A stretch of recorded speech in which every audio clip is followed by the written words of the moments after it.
Hello, hello! Oh my gosh. Right as soon as I was about to start, I get the notification. Ad break! So sorry. How's everyone doing today? Hope we're doing well. I don't usually stream on Wednesdays, but it was like my only day off this week, so we kind of had to improvise. Hi, Hadarun! How you doing? How you doing? Today we're playing Stargazing season. Oh my gosh, I've been waiting for this to come out. I'm so excited! I kind of took a scroll through the credits on the itch page, and I see there's a bad ending, and now I'm kind of scared. But surely it won't happen, right? I think I'd have to like purposely try and get the bad ending for that to happen.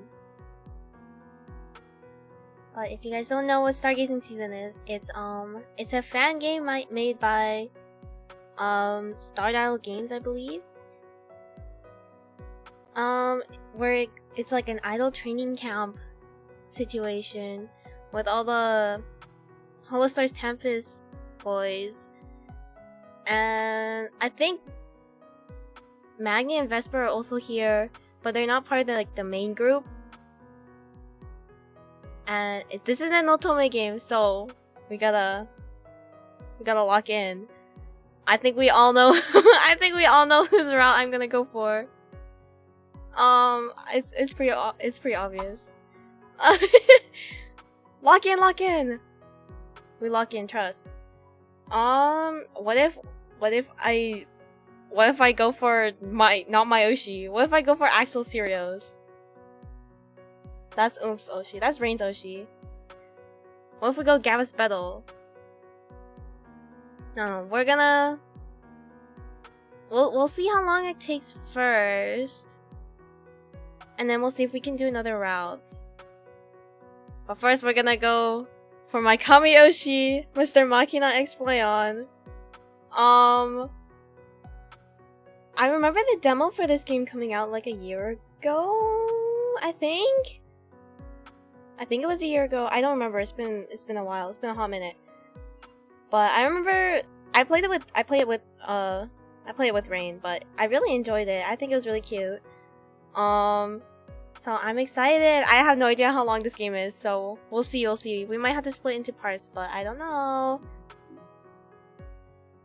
Well, welcome back from ads. Alright, we're gonna get started. I don't know how long this is gonna take. I love the music. It's so nice. Let me turn it up a little bit. It's really nice. I really like the music. But since we're in an idol training camp, I need my microphone, so I'm gonna use this toggle today. I'm scared for the bad ending. I kind of want to know what happens. Woo. Hello and welcome to the University of Elysium main campus. Wow! You must be here for the Elysian Summer Idol Camp. Yes, I am. Your taxi drops you off at the gates of a majestic Gothic university. Oh my gosh. Oh my gosh. The tall, impressive gates are made from iron or steel wrought into graceful, twisting forms. What? Whoops. At the top of the gate sits the painted crest of the university, featuring 6 stars floating over a sailing ship. Oh my gosh. You could say they're sailing the same boat. You pull up your bags and prepare to search for your dorm. Oh, so cute!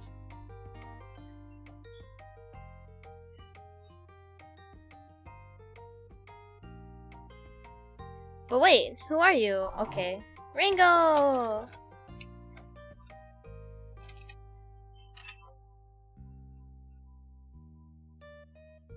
And what are your pronouns? She, her. Let's go to the dorm room!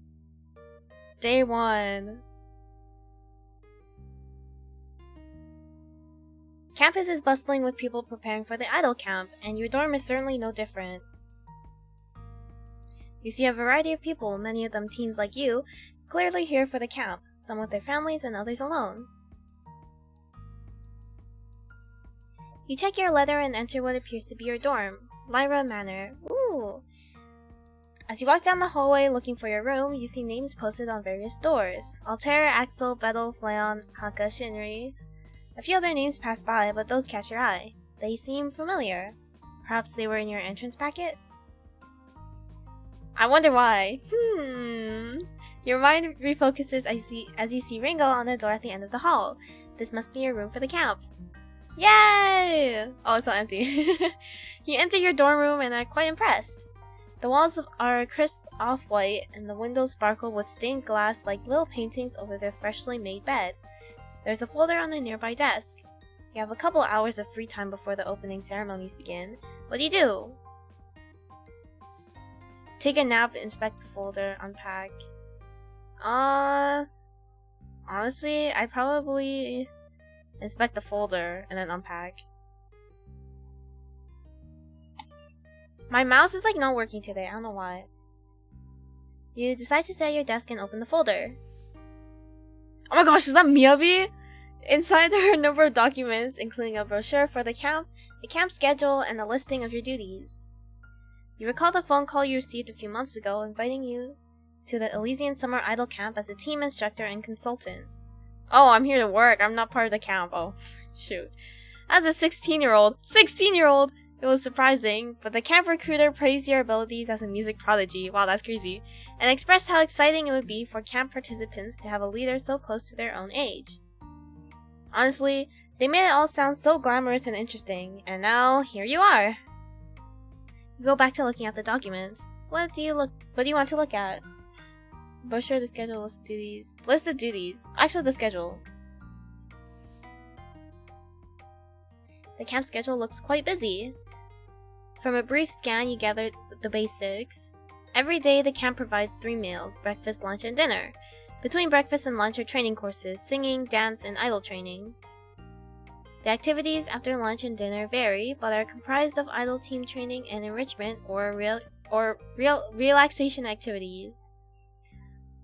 On your calendar, the idol team training for Group C is highlighted. That must be the group you'll be supervising. The end goal of the camp is the idol group's concert, which is followed by a banquet, dance, and fireworks. So fancy. You also note that today's schedule includes the opening ceremony, followed by dinner, and then your first meeting with Idol Group C. That should be interesting. You nod uncertainly, then return to perusing the folder. Let's look at the brochure. Because it has Miyabi on it.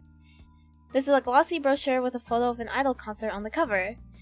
Emblazoned in blue at the bottom is Elysian Summer Idol Camp. That's red, but it's okay. You open the brochure to find many glossy pictures of teenagers doing idol training, from singing lessons to dance practice to lectures. The brochure explains that the Elysian Summer Idol Camp is a prestigious week-long summer camp held once every 4 years. Every 4 years? What the... Camp participants are selected through an audition process and then invited to the camp if they are selected. At the camp, they receive a variety of idol-appropriate training, including being placed on small teams to create idol groups that perform a concert as the camp's finale.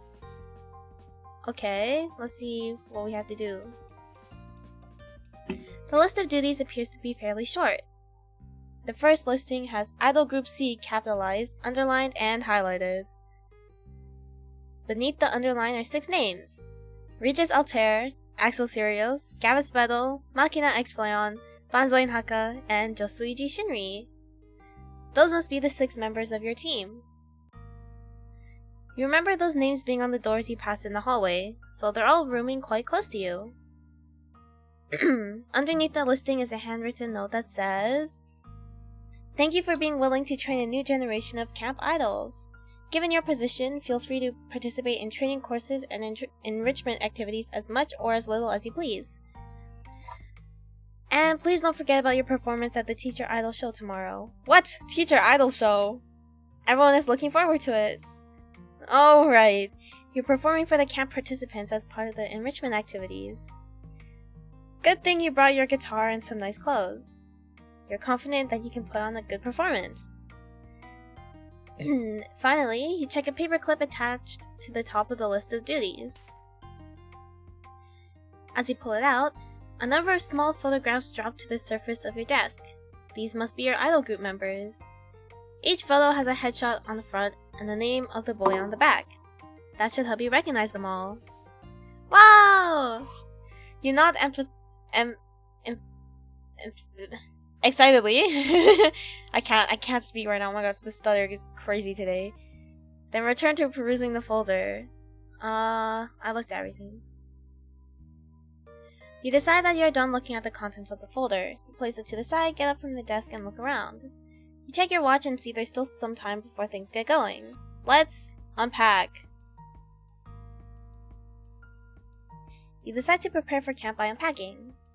You open your suitcase on the bed and move your clothing from the suitcase to the chest of drawers. Oh wait, we're only here for a week long? Honestly, I would just leave my stuff in the suitcase. You properly organize all of your things, placing your notebook and composing book on your desk and a little stuffed animal on your bed.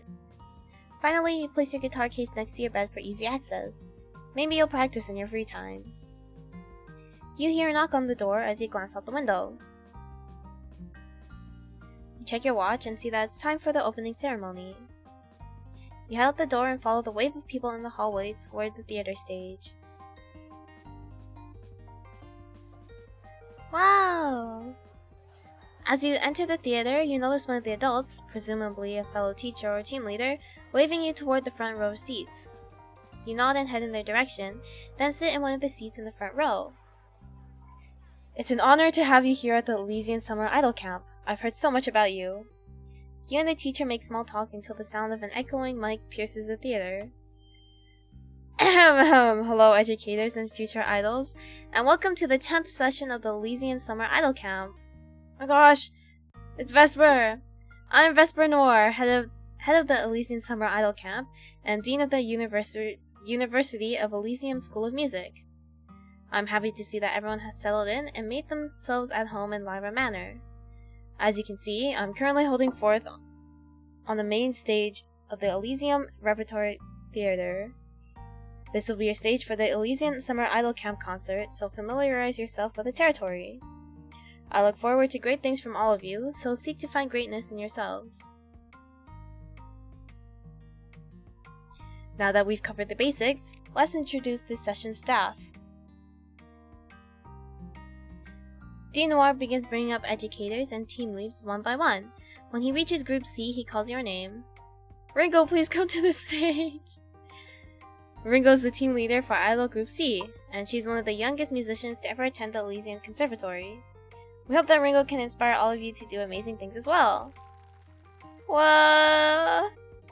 You blush a bit but nod politely, thanking Dean Noir before returning to your seat as he gestures for you to leave the stage.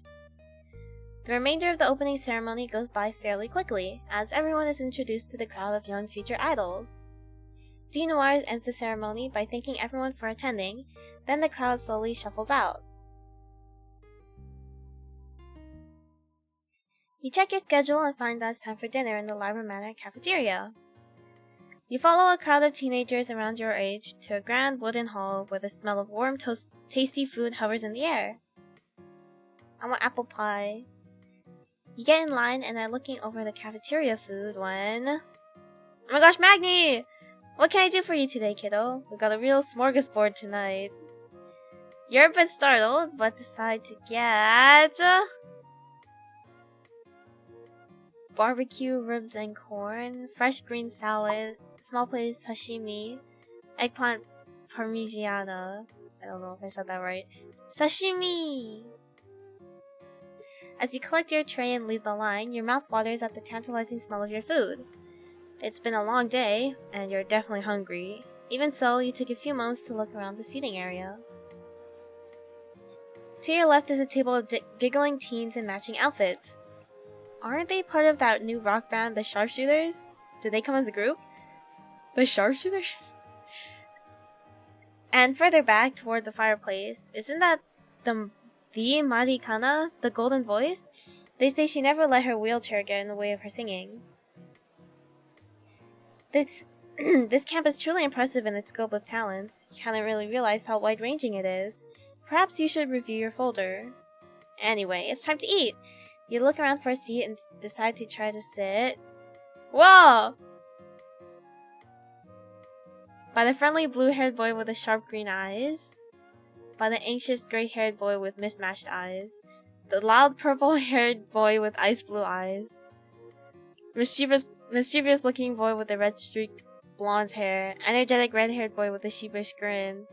By the older-looking boy with the black ponytail. At the table by yourself! Obviously, we have to sit beside Flayon. You decide to sit next to the energetic boy with the red hair. He's sitting by himself at the table, sipping from a straw out of a glass bottle of what looks like strawberry milk. Oh my gosh, these birds are so cute! Although he was staring idly into space, he perks right up when you sit, giving you a friendly smile. Oh no. Oh, that's so cute! Hey, mind if I sit here? What if this game turns me into... No, I can't. Nope, go right ahead. By the way, my name's Flayon. As you sit down, you notice that, strangely, he doesn't seem to have any actual food besides his drink. You gesture to the bottle. Is that all you're having? Oh, it's cute! Huh? Oh, I guess so. But it's totally my bad. After the opening ceremony, I tried to sneak in some last-minute unpacking. I locked in a little too hard and kind of forgot about dinner. By the time I realized I was late, they were already putting away the food, so I didn't have time to grab anything. Aww. Poor guy. Wait, huh? Oh, I guess we were kind of standing there for a while, huh? He seems casual enough, but he must be hungry after the long trip to camp. Should I offer him something from my plate? Yeah! Yeah, I'd do that even if it wasn't Flayon. Oh, thank you. That's really nice of you. Of course. I'm supposed to be looking after you guys after all. He picks a few things off of your plate and begins to snack on them. This is enough for me until I can unpack some snacks I brought with me. I'm happy I got the drink at least. It's my favorite. I love anything sugary and strawberry-y. What? You nod and take a glance around the table, noting that he's sitting by himself. You wonder why that is and decide to ask. Did you sit alone because you came late? Or was there no one to sit with? A little bit of both, I guess. I was looking for someone I knew, but I couldn't find him anywhere in this crowd. I didn't want to spend whatever dinner time I had left running around, so I just sat down by myself. Aww. The sprites are so cute. He lets out a small sigh, mouth turning downward and cheeks puffing out a little in a slight pout. It's both amusing and cute. Well, it wasn't what you were looking for, but I hope my company's alright for you instead. Just like that, he cheers right up, beaming at you with a smile worthy of a cat that just got into the cream. Yeah, more than alright. I'm glad you're here. Hey, since you know mine, why don't you tell me what sort of drinks you like? If I had to choose, I would say milk tea. The rest of dinner passes comfortably. You and Flayon get to know each other better by talking about your favorite sweet foods. Hey! Hell yeah. I love sweets. I was going hey because I realized that they technically I don't think we technically introduced ourselves whatsoever. He tends to blurt out sentences before you're finished talking, shyly apologizing whenever he does. You find you don't really mind. After dinner, the two of you return to your dorms to get ready for the upcoming meeting. You think you've grown to understand him better. You hope to talk to him more soon. Well, you find the classroom with the sign Idol Group C taped to the nearby wall. The door is wide open, and lively chatter from inside echoes into the corridor. You pause outside the classroom for a moment, shifting your camp folder from one arm to the other. You haven't met all of them yet, but you hope that the rest of the group will be able to get along with each other. You summon your confidence, quietly peek into the room, and notice that some of them are inside already. With a quick shuffle through your folder, you quickly identify those you hadn't met based on your camp notes. Axel is sitting on one of the desks talking with Altair, who sits in the chair next to him. You also see Shinri studying the papers in his hand while Haka chatters into his ear. You enter the room shortly after Betel and Flayon arrive. Flayon smiles shyly at you as the two of them find a spot, all while Betel talks loudly about curtains, ladders, and bad luck. Aww. You start wondering how to get everyone's attention, when a loud bang makes everyone jump a little. You turn to find the source. Everyone pauses in their tracks as Betel momentarily looks confused. Betel grips his knee with a grimace of pain and a stream of Oh no! When he's forced to stop in order to breathe, you decide to speak up. Are you okay? I'm never okay, but this is worse than being never okay. What? I've probably broken my knee. I'm gonna end up being sent home a complete and utter failure. This whole thing is a mess. I'm a mess. Why is this table even here? Oh, poor guy. He stops to take a breath and Flayon breaks in. He's fine. Don't worry about it. Are you sure? Yeah. If it gets worse, I'll just squeeze him so hard that his knee stops hurting. But more importantly, you've been wanting to get the meeting going, right? Why don't you get started? Flayon seems observant. Pretty observant. Did he notice that you were trying to figure out how to start? You decide to take him up on his offer and look at the rest of the group. Okay, I guess we can get things started. For those who missed it, my name is Ringo, and I'm in charge of leading Idol Group C. Before I go into the details for today, can I ask everyone to introduce themselves to the rest of the group? Maybe also tell us one thing about yourself, if you're comfortable with that. You nod to the closest person, who happens to be Altair. He gives everyone a gentle smile. Me first? Alrighty then. Hi everyone, my name is Regis Altair, and I'm an asshole! My turn, I'm Axel Sirius. Okay. Axel. Okay.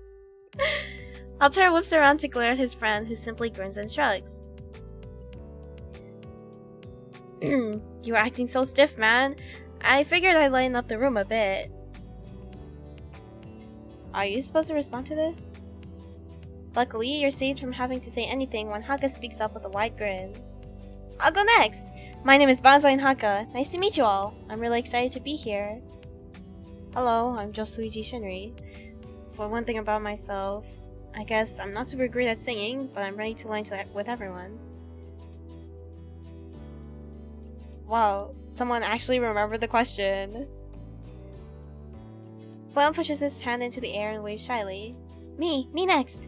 My name is Makina X Flayon. I'm really happy to meet everyone. I'm kinda nervous, but I think this week will be a ton of fun. This sprite is super cute. He takes a breath and you look at Betel, but Betel is examining his knee, still looking doleful. There's probably gonna be a giant bruise. Also, for the one thing about myself, I really love helping people. So if you ever need a sympathetic ear, come look for me. And that's my introduction. You look at Betel again, but now he's rubbing his knee while making grumbling noises to himself. What are we supposed to be doing during these meetings anyway? I know we have to prepare for the concert, but... Haka, didn't you read the introduction package? Guess not. What introduction package? You threw it away, didn't you, Axel? I ain't got time to read essays. I'm here to do stuff, not sit on my ass like I'm in an actual class. Axel seems like a dog, like a dingo. Like a dingo.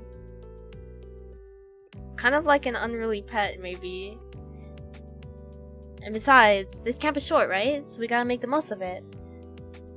The Axel Sirius? Yeah, it is. I want to practice and perform. I don't want to waste time reading. Okay, bro. Okay, maybe he's a bit different? More thoughtful? Oh, still like a dog.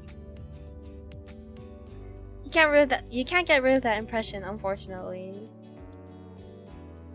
Before things escalate further between the two, you decide to step in. You open your folder and withdraw some papers. I forgot to post one in the Discord. I posted a screenshot of my notes app on Twitter, and that was my schedule for the week. I didn't have time to make a proper schedule. So it's really scuffed. We're back to the scuffed schedules.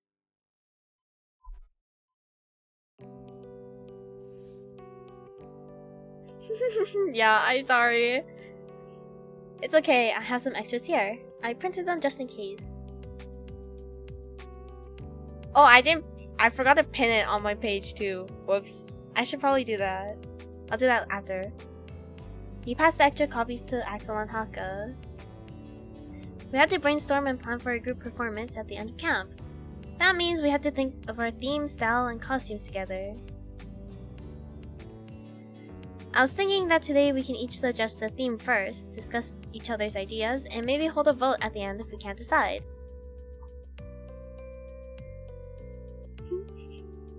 The room falls silent for a moment. Uh-oh. Uh-oh. Oh no. Did you jump into business too quickly? Excuse me. You turned to him with some relief. Oh, he didn't introduce himself yet. Yes? My name is Gabus Battle. I wasn't sure I'd make it here, but I guess I'm stuck here now. So nice to meet you all. Thanks. He gesticulates widely as he speaks, and as he does, his fingertips whisk dangerously near a pencil holder. Uh-oh. Be careful. Uh-oh. Too late. Gerber baby. Are you okay? Bello stares at the pencils rolling around on the floor. After a moment, he looks up and nods at you firmly. Yep, that's all I want to say. You can keep going. He ducks beneath the table, and there are clattering sounds as he tries to grab the pencils on the floor. Oh no! Need some help? No. Contrary to his dejected response, Bettle's head pops out from under the desk, and he glares at his friend. Look, I didn't get to introduce myself, so I didn't get to introduce myself, so I felt like I needed to. Dude, I'm stuttering like crazy today. What is going on? Battle seems like an entertainer. Like he's good at lightening the air. Did he do that on purpose? Oh my gosh. Your head covers the bottom of chat. I know. I can move down a little bit if you want.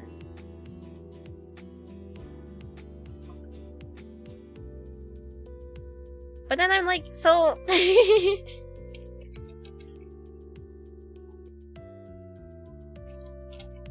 I'll just leave it like this.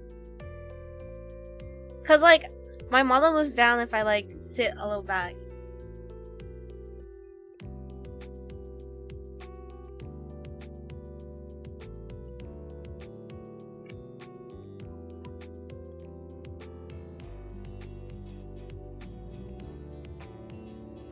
Okay, here. You want to read it? There. Boom!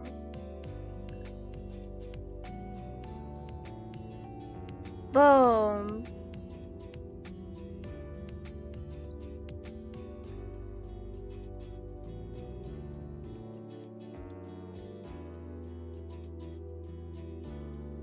Boom! Head too big. Brain too large is crazy. I don't know about that one. Flannel jumps down to grab 2 more pencils and stuffs them in the container Bella's gripping. Shinri also picks up one that had rolled towards him and offers it to Bella.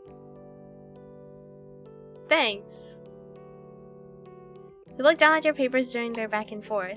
Leading a group is tougher than expected. You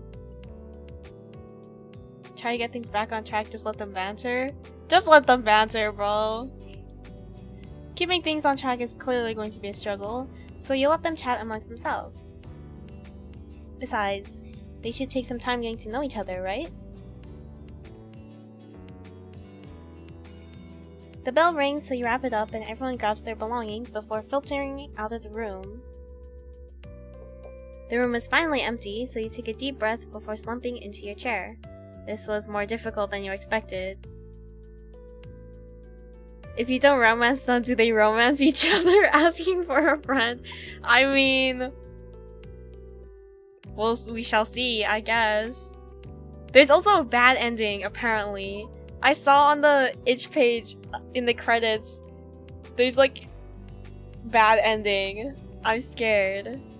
So if depending on how long it takes, we'll go for the bad ending.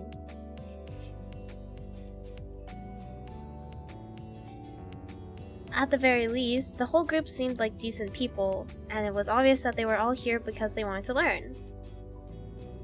But will they be able to get along well enough for the final performance? And are you really qualified to be Group C's leader?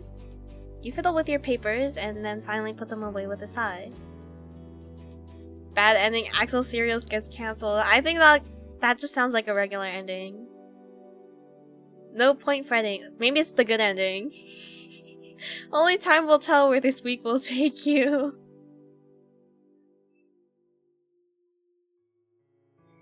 With the meeting over, it's time to go to bed.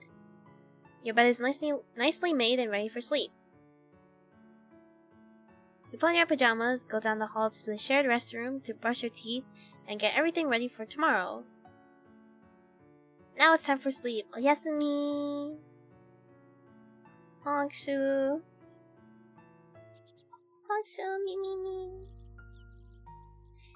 You wake up with the sun shining into your eyes, ready and refreshed for your first real day of camp.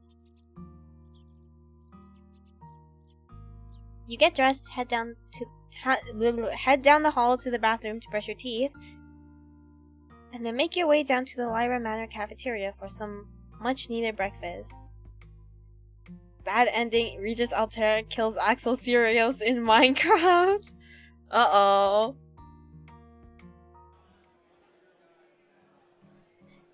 Rise and shine, kiddo! Today's breakfast special is Eggs Benedict with a side of fruit salad prepared by yours truly. Oh my gosh, Eggs Benedict! Eat up and enjoy your day! He grins widely as he passes you a tray with the meal he has described. You want to be petty at his morning energy, but the food just smells so good. You take your tray and look for a place to sit. Looks like there's a seat.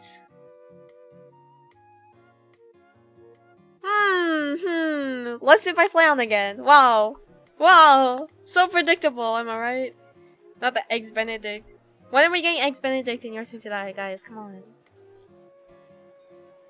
Spawning Flayon sitting at the edge of one of the dining hall tables, you meander over and seat yourself across from him. He has a jacket today! He greets you with a small hum, his mouth full of food. He swallows a little hastily, chasing it down with a great big swig from his water.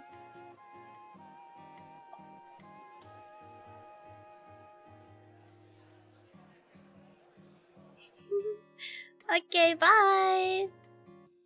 Thank you for coming, Rain. Bye-bye! You imagine he must be eager to eat after having to miss out yesterday evening. Don't get bad ending. I'll try! I'll try! Hey, good morning, Ringo. Good morning, Flay! Can I call you Flay?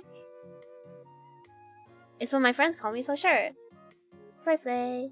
Thank you, head pats. Bye-bye! Amusement bubbles up in your chest at that. There's something very endearing about the almost too genuine things he said. The jacket is so cute! Hello, where can I get one of these? As you start working through your breakfast, Flan does a slight wiggle of excitement in his chair. Wiggle. I'm so glad I made it to breakfast on time after missing dinner last night. I think I'm gonna need the energy for my next class. Oh? What class is that? Probably dancing? Singing class! Okay, never mind. We'll get to practice techniques and work on our idol team songs. I really want to do well since it's my first class at camp. I even made sure not to grab anything with dairy or sugar to prepare. Looking down at his plate in his glass, you find that, indeed, there was not a hint of any sugary confection or milky drink anywhere. Even though you definitely saw it available, he'd even chosen to replace his preferred strawberry drink with water. Hydrate!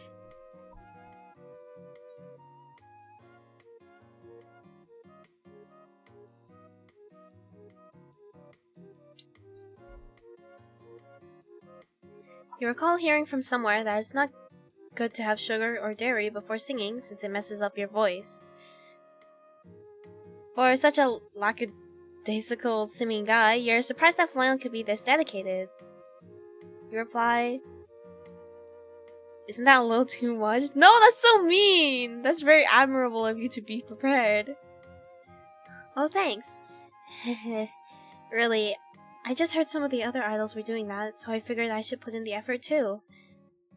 Well, regardless of his reasons, it was still impressive he was willing to care that much. You can't imagine that all idols do. The two of you melt back into a semi-drowsy amiableness, occasionally exchanging comments as you focus mostly on finishing breakfast. When the time draws near to leave the cafeteria, you glance at your schedule to see what's happening next in the day. Flam picks up his empty plate and cup, spotting where to drop it off across the sea of quickly emptying tables. He glances back at you, and with a pleased shine in his eyes, he invites you to come to singing class if you haven't decided already. Swinging his legs over the bench, he gets up, wishing you luck in your next class with a lopsided smile before disappearing into the crowd. Aww. You figure you better get going too. Wouldn't want to miss out on your first class at camp. I could just pick where to go?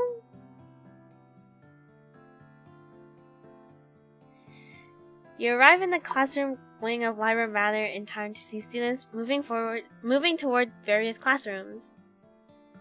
Which class shall you attend today? Skip. Well, I mean, technically, I'm just here. I mean, dance class, singing class, idol class. Well,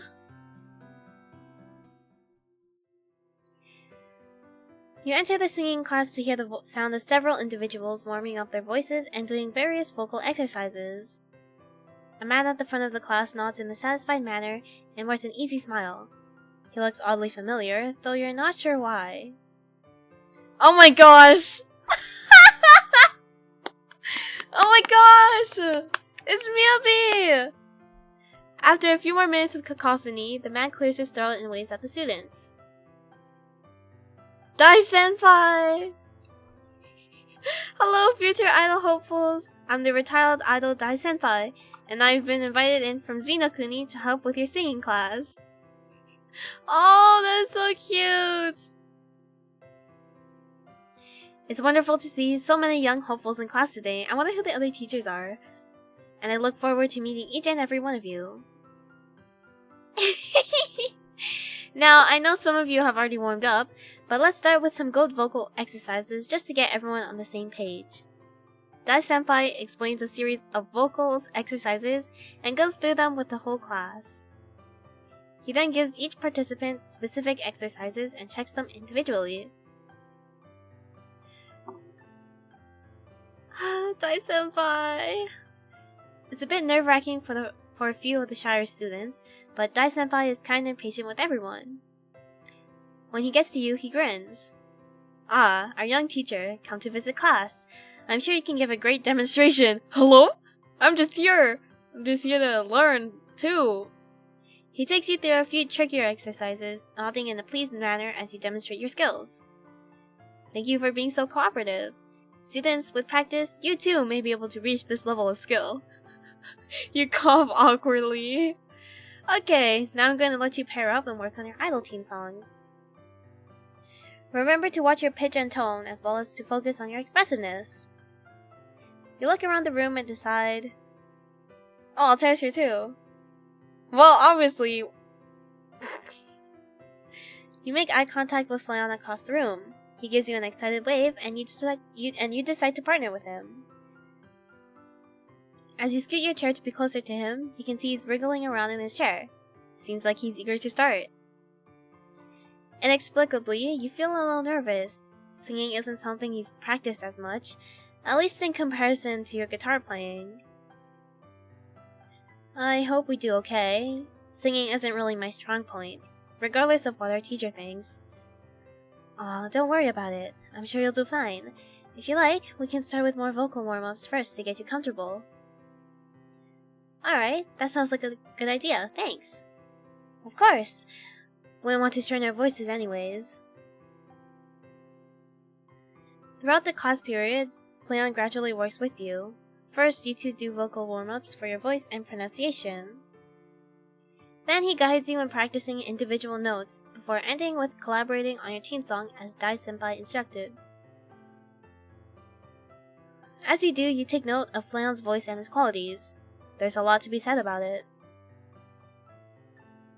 It's surprisingly raspy and rich sounding, resonating a pleasant chord from deep inside his chest and a honeyed purr wherever he holds a note. Moreover, his vocal range is significant. True, this is true. Jumping from highs to lows with ease. You're undeniably impressed. You pause for a moment, then decide to stream Flayon's recent cover of Higurashi, guys. It's peak. Compliment him! Wow, Flay, your range is really amazing. I honestly didn't expect that your voice could get that deep. Thanks. I get told that a lot, but it's nice to hear you think so too. As the two of you continue to work, you struggle with a particular note, feeling your voice straining from trying to force it in a way you aren't used to. Flayon signals for you to stop and gives you very helpful advice on singing from your diaphragm and not your chest. When you try the note again, it sounds much better. Thanks. That was way better than whatever I was doing before. No problem. I learned to do that a long time ago to improve my range. Having a good variety is useful for voice acting. You voice act too? Man, you're like a Swiss Army knife of skills. I'd better keep up.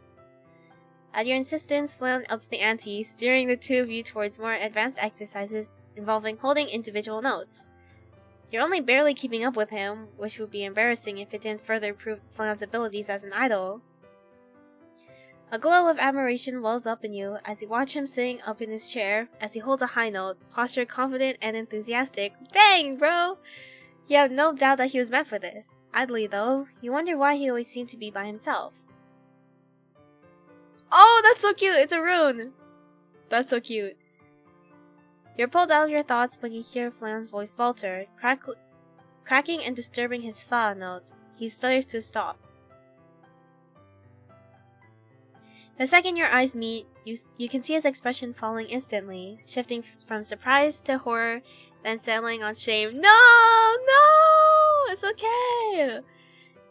That's strange. You've been messing up plenty of notes all class, so it was nothing that he'd flubbed one. It was bound to happen. Nevertheless, it's as if his previous fervor had been drained right out of him, and his face flushes as scarlet as his hair. Oh my god. Sorry, that was so bad. He grins, but his mouth seems a little tight, teeth clenched together a bit too hard to be a real smile. You want to tell him it's no big deal, that you've been fumbling it all class long. You don't know what it is, but something feels off. What should you do? Laugh along and tease him a little to lighten the mood. Cheer him up and encourage him to try again to boost his mood. I'd be doing this one. Hey, it's no big deal. It's only one slip up. You've been doing great all class. Yeah, I know, but... No buts! Listen, I mean it when I say your range is stellar. You got through all those exercises perfectly. Let's try again. That's what practice is for, isn't it? Yeah, you're right. Don't know why I got all worked up about it. Let's do that one more time. Although he still looks a little troubled, his shoulders seem to carry less tension than before. His smile feels warmer. There are only a few minutes left of class after that. most of it having been dedicated to getting a feel for each other's voices. However, it's plenty of time for you and Flaylon to finish up your exercises and make progress on your team song. Most of his energy returns over the remaining period, putting you at ease about your attempts to reassure him earlier. However, when Dai-senpai dismisses everyone at the end of class, Flaylon excuses himself, perhaps a little too hastily. Oh! You're a bit nonplussed by that, but you suppose you can't blame him if you need some space. Something about what happened must have rubbed him the wrong way. Maybe you can catch up with him during lunch. Uh-oh. Water.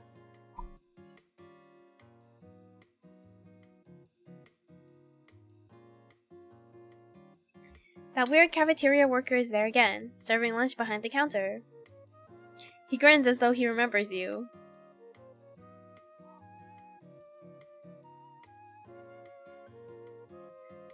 Fish want me, woman fear me? What the heck is that hat? Marvelous to see you again, kiddo. For lunch today, I recommend a hearty vegetarian meal. Ratatouille with a side of our fresh spinach souffle, created and served by yours truly. That looks yummy. He spins his ladle between his fingers, then scoops up the ratatouille with a meaty grin. You grab your tray, scoff, and head off to find a seat. Ultimately, you look around and decide to sit by Flayon, of course. Why are they all? I feel like they should all be sitting together. No, guys, come on. Why are they all sitting by themselves? After the way he seemed to run off a little too quickly when class ended, you feel compelled to check up on Flayon. Picking your way around the crowded tables, you eventually find the messy head of red hair you're looking for. There sits Flayon, looking a tad dejected as he prods at his half-eaten food. A bottle of strawberry milk sits cradled against his bent arm. Strawberry milk. I want some strawberry milk now. A momentary image of a grim-looking man nursing a bottle of choice drink at a bar pops into your mind. You shake it away. Oh my gosh! He's a drunkard for strawberry milk. Hey Flay, mind if I sit with you? Huh? Yeah, sure. Despite the brief flash of his smile, you can tell something is eating at him. You're sure he's still dwelling on the voice crack. Where energy normally rolls off of him in waves, it has simmered down until it was just barely showing through his surface. Would it be okay to ask him about it? Oh no! Oh, okay, wait, this is hard. Cause if it was me, I wouldn't want to talk about it.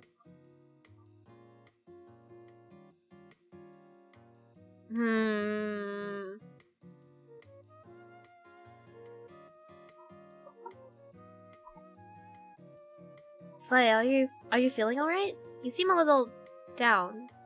Is it because of what happened in class? Oh, yeah. I know it's kinda silly to get stuck on stuff you can't control. I think I just really want to do well here, and it feels... He hesitates, then doesn't finish that sentence. Shifting his weight, Flayon sits up. Unlike before, he appears less downcast, a pensive expression permeating his face. With one hand, he swirls his straw around in his drink thoughtfully, his meal mostly forgotten. He interjects before you can speak. Say, Ringo, what do you think of everyone at camp so far? Me? They're all nice, I guess. Clearly talented individuals as well, with unique skills and strengths. Yeah, they are, aren't they? Well, I don't know, bro. I've only been hanging out with you, so... Flayon? He doesn't respond for a beat. Then, letting out a quiet sigh, he speaks as if he hadn't paused. They're all super talented. I'll admit I was worried I'd fit in at first. But everyone's been good to me. I'm thankful for that. Makes me think I was missing out. What do you mean? Jarringly, he looks up at you with a crooked grin. It's different from before, like a tilted painting hiding a crack in the wall. You get the feeling he's faking it. Perhaps he knows you can tell he feels blue. Nah, nothing. I should get going. I'll see you at the meeting later, okay? Oh, okay, bye. He finishes his drink, getting up and disappearing before you can think to stop him. A sigh of your own forces its way out of your lungs. Initially, you had the impression that things rolled off his shoulders pretty easily, though obviously, something was different this time. The next time you see him, you can do something to cheer him up. After all, it's your job to look after your idols. True! I'm like their I'm Mane-san. And on a more personal level, it's what good friends are for. The... Carry on... What? The bell? Bell? Carry on? Bell rings. You drop off your tray and head towards your team meeting.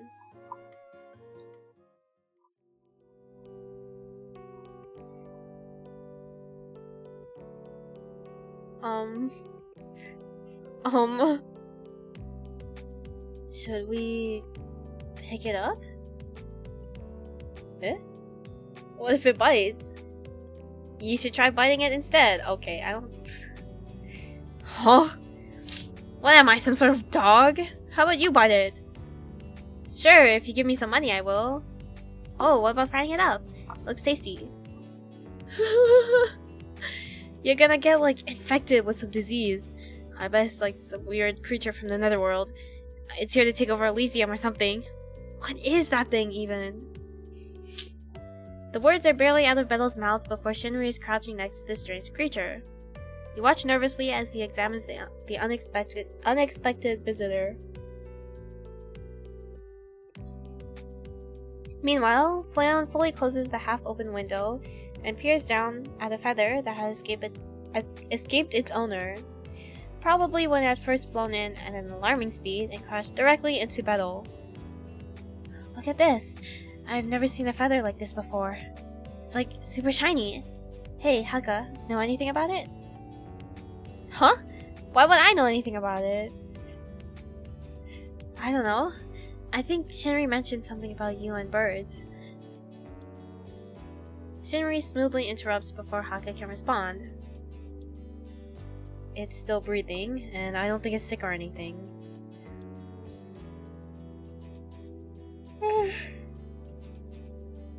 Sorry, I'm kinda sleepy. With that conclusion, he reaches out and pokes the bundle of feathers that was lying on the floor at your feet. What is it? Hakito? At his poke, it lets out a small cheep of protest and stirs slightly. Haka crouches next to Shinri and also gently nudges it. Hey, little buddy. You okay there? Oh. The bird creature thing? Twitches again, and then its large ears perk up in sudden attention. You take a nervous step back when it cheeps and suddenly hops upright with a squawk, one wing flapping in surprise. Almost as if he was waiting for it, Haka starts making cheeping sounds at it. Cheep, cheep, cheep, cheep. The bird fixes him with a stare and makes a demanding chirp. Haka immediately squawks back. Haka seems like a loud bird. You can't think of any description more appropriate for Haka at that moment, especially as the two continue exchanging noises. Is this supposed to be a conversation? At Haka's loudest squawk, the creature cheeps demandingly, ruffles its feathers, and cocks its head at Haka questioningly. Hey, I think it likes me! Are you okay, little guy? Are you hurt from the fall? Where'd you come from? Despite the creature's odd looks, Haka's tone softens and he coos at it as if talking to his own pet. Your impression of him adjusts rapidly. He seems still kind of bird-like, compassionate. Like a compassionate person. He has a look of gentle concern as he offers the bird a finger to examine. Hey, for real, man, what is that thing? Can we cook it and eat it? While you don't think you should be cooking it, you think everyone has the same question. What the heck is it? With its iridescent feathers, large ears, and strange beak, all you can think is... weird. What's with the beak? And those enormous ears? What's even stranger is that the creature doesn't seem to care that 7 humans are standing in a circle around it in an odd stare-off. It seems more curious, examining each person one by one, as if it can see into everyone's hearts with its wide, sparkly eyes. It's so cute. Let's keep it. I'm not sure that's... We are not keeping that thing. Nah, man. Let's take it to a hot pot. The bird swivels its head around and fixes a rather unerring stare on Axel. Axel bristles at it. What, you want to fight, you punk? Why is it staring at me like that? Oh, I bet it understood hot pot. Maybe it's hungry? You don't think Axel meant that he wants to feed it. Shinri grabs his bag and digs inside. After a moment, he pulls out an uneaten onigiri and begins unwrapping it. At the sound of the crinkling wrapper, the creature immediately takes a hop closer, its head cocked curiously and eyes sparkling in anticipation. Everyone watches as Shinri breaks off some rice and places it on the floor nearby. Oh, seems to like it. Me, I want to feed it. Shinri offers him the onigiri and Flayon crouches down and mimics Shinri's actions, breaking off a piece and placing it on the floor. I don't know if this is a good idea. Aren't you not supposed to feed wildlife? Does that even count as wildlife? Look at it. You all watch as it happily gobbles up the rice that Flayon was feeding it. It seems pretty comfortable with humans, so it's probably fine. He rises to his feet and peers out the window. The way it came zooming in like that, I thought that maybe it was a baby bird, but there aren't any nests nearby that I can see. Let's make it the mascot for a show! Huh? Only if it wants to. At the very least. I don't know if it should be flying yet. It took a pretty hard fall when it bumped into metal. Crashed into metal? Excuse me?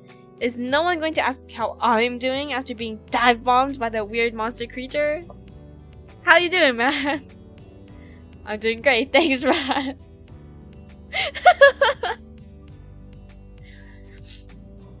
Should we hand it over to the Dean? I heard he's kinda knowledgeable about these things. I'm sure it's fine to keep here for now. The creature, you decide to just call it a bird for now, is finished eating and has resumed looking at everyone. All of a sudden, it hops towards you and cheeps, head cocked. What is it? You unthinkingly crouch down, and to your surprise, the bird hops closer and jumps on your knee. Oh! It likes you. Understandable, to be honest. Yep, it's got good taste. I'd do the same if I were it. Ah! He gives you a disarming smile, an innocent expression that's a sharp contrast to his rather forward comment. Shinri seems uncensored, mature, I guess, yeah. More mature than others his age, especially from his words and actions during these two meetings. You duck your head in embarrassment and nervously reach a finger out toward the bird. It rubs its head against your finger and chirps before hopping onto your wrist. Although it's about half a foot tall, including its ears, it's surprisingly light. Its claws are firm but gentle on your skin, and it bobs a bit for balance as you rise to your feet. Did you want to go outside? You slide the window open again, but the bird makes no move to leave. Are you hurt from your fall? As if in response, it flutters one wing and gives a plaintive cheep. I guess it might not be ready to fly. Comet. Huh? I was trying to think of a name for it. Meatball! The smile that Altair directs toward Axel is somehow both friendly and terrifying. Hey Axel, remember that time when you... Before Altair even finishes speaking, Axel hurriedly backs off, hands raised in surrender. Whoa, man, no need to overreact. There's just a little hee ha, you know? Although you're intensely curious about what Altair is talking about, Haka jumps in, interrupting too. What about Twinkle? Its feathers are all sparkly. Snot Rag! Snot Rag is crazy. You look over at Flayon and Shinri. I'm bad at naming things. But it kind of looks like a bandit to me. I like Wayfinder. Wait. Why is everyone naming it all of a sudden? And why are you encouraging this? Back up. I don't know if we can actually keep it. As if in response, the bird hops its way to your shoulder and rubs its head against your cheek. Okay, fine. I guess it's staying here for now. Yes! I'll bring some food and water for it here later. It'll probably also need to be cleaned up after, if it's hanging out in here. If it's badly injured though, we'll need to take it to a vet. As you listen, you think that Altair seems... scary. He's crazy, like a leader. Leader!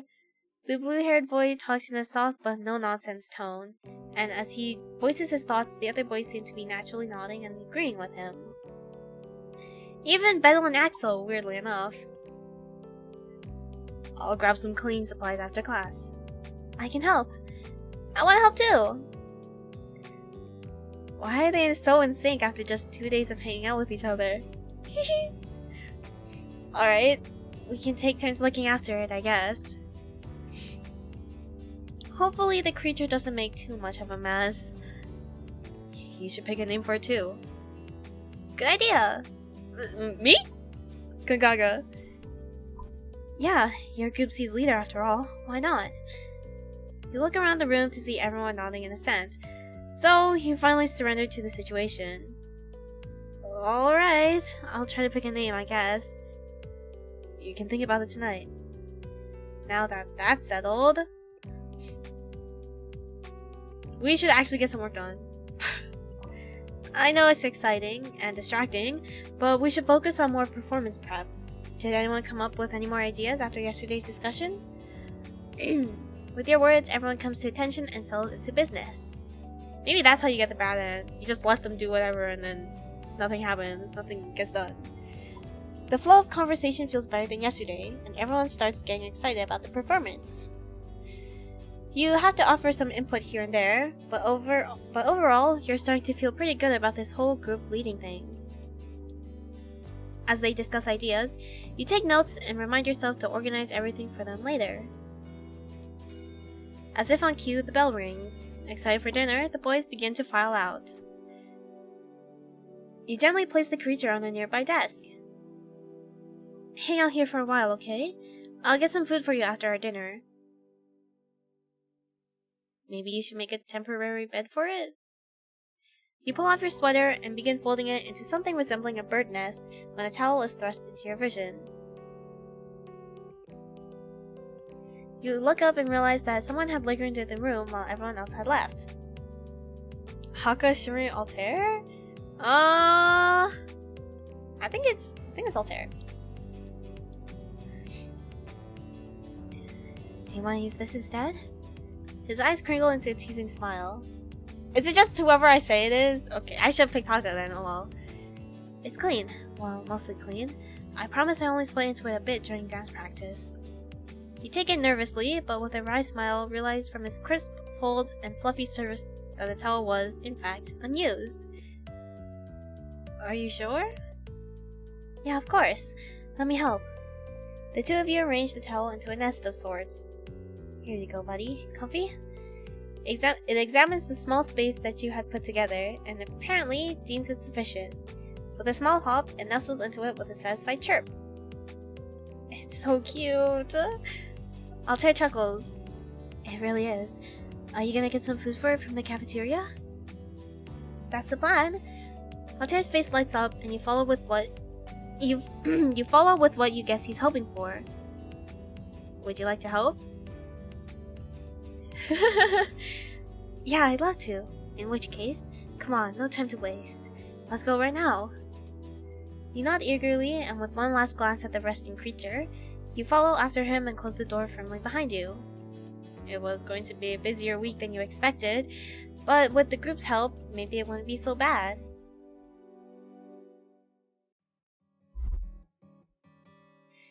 He's there again, playing up something for the person in front of you with his showy manner. Does he never take a break? You think for a moment, then decide to ask him just that when he says, I love to serve, kiddo, and tonight I'm serving heaping portions of beef and cheese lasagna made by my lovely cooking apprentice. That looks so yummy. Huge and tasty, perfect for growing teens. Oh, and if you see my apprentice, tell him Magni said to let him know it's magnifique. He raises his fingers to his lips and makes that chef-kissing gesture. Yeah, he really is a weirdo. So mean! You nod at him politely, not making eye contact, and head to the toppings and condiments bar to find something for the bird creature to eat. Surely something here would work? After some internal deliberation, you pick out an assortment of seeds and greens, then head out to the seating area to find a seat. You said, bye Flayon! Of course! You decide to sit with Flayon, hoping a familiar face will take the edge off of any potential nerves for the upcoming show. On the way over to Flayon in the cafeteria, you see out of the corner of your eye that they have a collection of drinks to choose from. Since it's on your way to him, would you like to pick up a drink for him? Yes! It might cheer him up after his earlier frustration. What drink? Strawberry milk! Hakito approved! Strawberry milk. You pick up a glass bottle of cold strawberry milk for Flayon. When you move to his table, you see his plate is empty, but he has no drink. As you sit down across from him, you slide the bottle over. He looks at you surprised. Oh, is this for me? Yeah, I noticed you didn't have a drink already. You like this one, right? Nah, this is great. More than great. It's my absolute favoriteest. Thanks, I was hungry, so I forgot to get a drink. He screws off the lid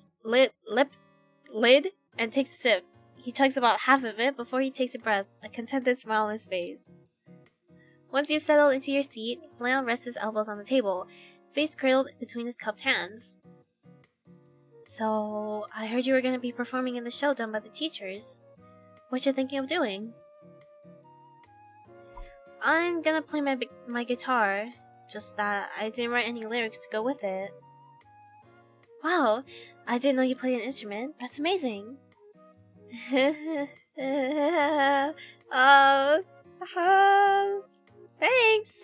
Thanks. I'd like to think I'm pretty good, but I guess I'll find out later when people either cheer or boo me off the stage. Aw, don't say that. If you're here as a teacher, then you have to be good with your hands. Huh. Was that an attempt to chat you up? He said so earnestly you honestly can't tell. Trying to pack away your sheepishness, welcome back ads, you gesture at him. Do you play an instrument? Nope. Never really thought about it, I guess. I was more into working with my voice and dancing. I think it'd be cool to learn, though. Maybe you can come to my dorm sometime and teach me a little. Yeah, you should try it out. You never know, but you might like it. Eventually, you hold the conversation so you can wolf down your food. Wouldn't want to perform on an empty stomach, right? You and Flayon make small talk throughout the remainder of dinner, discussing something about visual novels before you have to head back to your dorm. I love visual novels! As you leave, he wishes you luck, flashing you a broad smile and making a heart shape with his hands. You can't help but laugh a little at that, and you leave the cafeteria feeling lighter than you did before. That's my Oshi!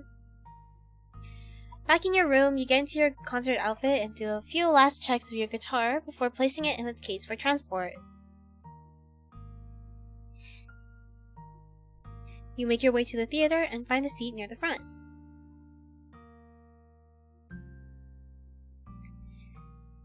Dean Noir nods inattentively in your direction, clearly busy with the last preparations, as campgoers make their way to seats in the theater.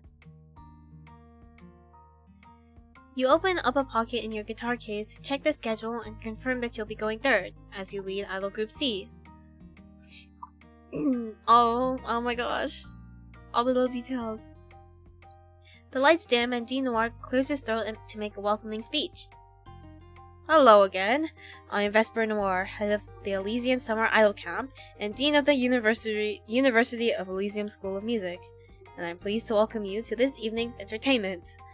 Tonight, we shall have our educators performing for you all, including the retired idol Dai Senpai, our singing class instructor.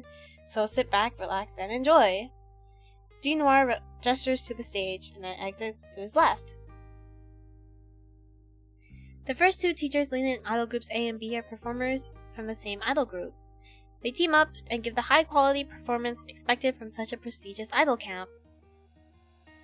Their music is extremely catchy, and their dancing is impeccable. The audience cheers wildly, and a few even wave glow sticks. Oh, that's me. I'd be packing those. I'd totally pack my pen lights. What the hell? No pressure, but you're up next. Oh no! Lots of pressure. You've recognized that as more of a musician than an idol, you should focus on what you do best. You open your guitar case, grab your guitar, and approach the stage. Up on stage, you tune your guitar and begin to play and sing one of your compositions.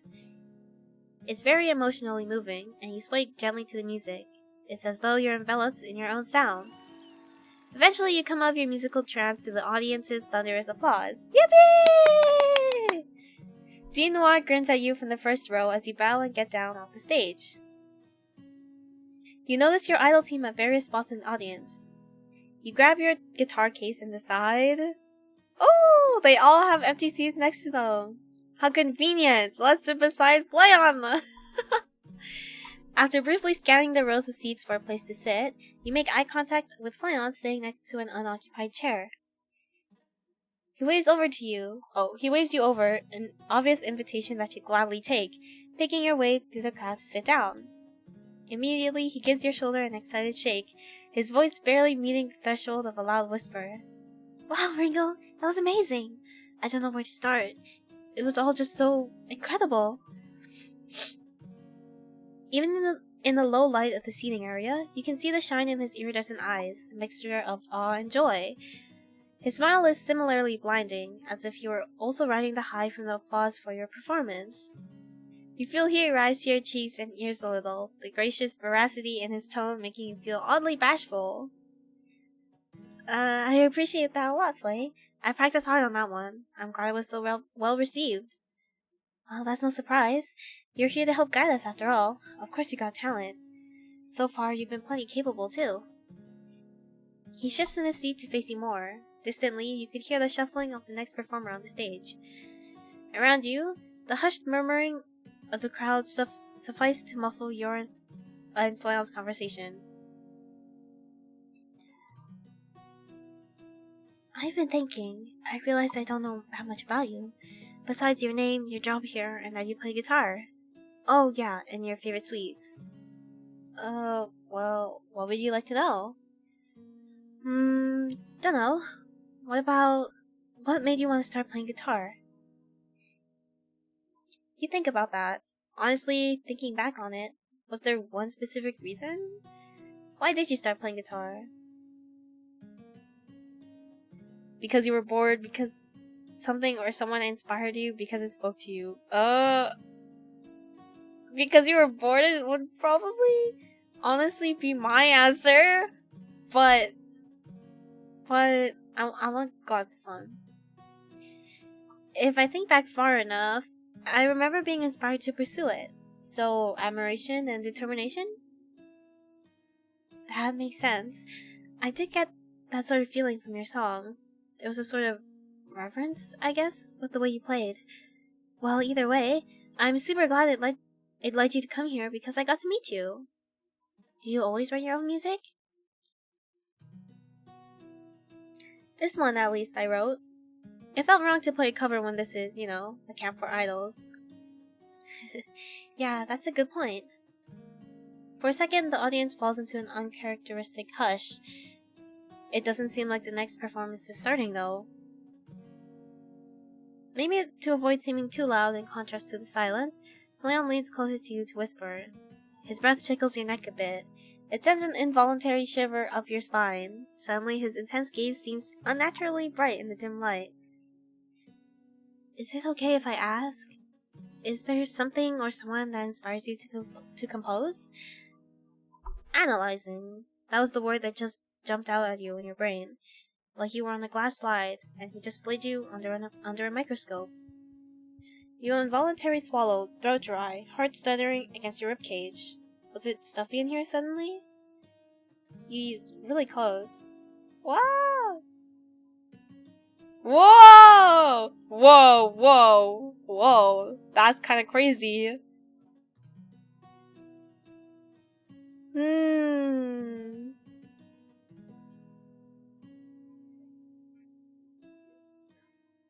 Let's see.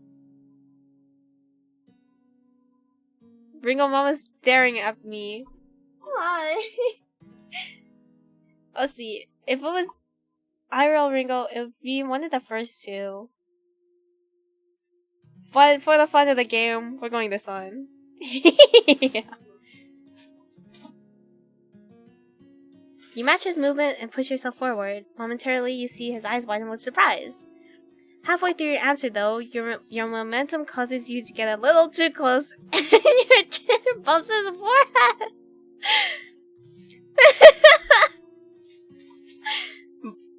Bonk's foreheads. It wasn't very hard, but instead, he seemed to be realizing how close he'd gotten. He quickly pulls away, ears pink and eyes on the floor. Sorry, didn't mean to get so close. No problem. Don't worry about it. You don't have time to dissect the cocktail of complex emotions that interaction just gave you.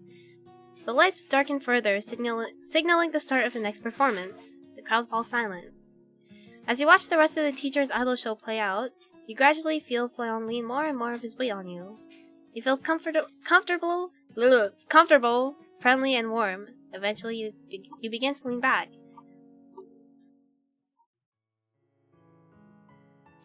As you prepare for bed back in the comfort of your dorm room, you contemplate the activities of the past 2 days of camp. Do we not have a roommate? Because there's two beds, but... Everyone is working so hard for their idol dreams. You think things are going pretty well. You resolve to keep it up. When you consider your time over the past few days, you have to admit that you've developed a particular interest in Flayon. Well, he's kind of the only person we've been picking, so I mean... You don't know what will happen at this camp, but he's so interesting, and you'd like to get to know him even better. You blush at the thought, but it's fine. You haven't said anything out loud, and no one can see you in your room. You calm down a bit. But it's still exciting to think about it. I haven't played an Ultima game in so long. You finish up getting ready for bed, turn off the light, and head to sleep. Day 3. It's only day 3.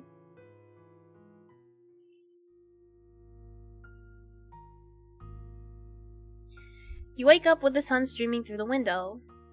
It looks like another beautiful day. You decide to make a good start of it by... sleeping in. But I love breakfast. And we get to see Flayon, so... This makes me look like... Okay, guys, to be clear, you met Flayon, he scares me. I don't. He scares me. You're waiting patiently in line for food when Chef Magni catches your attention. Good to see you up and about, kiddo. I want to sleep in, but whatever. He gives you a thumbs up and then gestures at the morning's food selections. I've got just the thing for a future superstar. Hot oatmeal ready from the pot, served with fresh strawberries and just a bit of cream. Great for nutrition and easy to digest. That sounds yummy, actually. You eye the steaming bowl he offers you dubiously. I swear, kiddo, it's delicious. Just the thing you need. Since he doesn't seem likely to change his mind, you sigh and begrudgingly accept your oatmeal. Time to go sit down and eat this mush, you guess. What if I sit by myself? Okay, you know what? Should we sit by someone else this time? No. We'll do another run. A quick scan of the cafeteria reveals the fluffy red head of hair you were looking for. You head on over to Flail's table. When you get there, you see he's got quite a spread in front of him. Oh my gosh!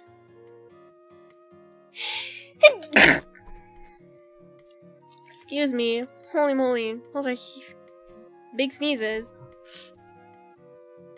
When you get there, you see he's got quite a spread in front of him. Besides one of the breakfast plates, he has a few cakes as well. Well, had may be the better word here. It seems he has drilled through his food already, leaving only crumbs of carnage behind. He's also sipping not one, but 2 strawberry milks. The first one has already fallen victim to him. Settling in across from him, you can't help but give his food a slight eyebrow raise. He laughs cheerfully. It's a whole lot of food, I know. I promise I don't usually clean out the kitchen like this. I'll take your word for it. So, what's the reason for your ravenous reign of terror? Dance class. It's just after breakfast, so I want to make sure I'm up for it. He sounds particularly excited. You get the feeling that out of all the subjects he offered at camp, it's one of his favorites. Fitting, you suppose, as he seems like an energetic guy. Is dance one of your favorites? Yep, big favorite of mine. I guess it's not just dancing specifically, but I love anything getting my body moving. Say, do you dance? What do you say? I don't dance! I'm sorry. I'm so uncoordinated. I have 0 stamina. This is why I sit here and stream instead. Oh, come on. Don't because you can't or you won't. You don't gotta be amazing or anything. We'll just do our best. Well, whatever you decide to do, I'll be there. I can help you out even if you like. He's grinning cheekily at you, but there's a genuineness underneath that cat-like smile. You can't help but smile in return. Thanks, I appreciate that. You have yet to decide what class to attend, though there will be one friendly face waiting for you in dance. At the very least, you'll consider it. What if I want to see Dai-senpai?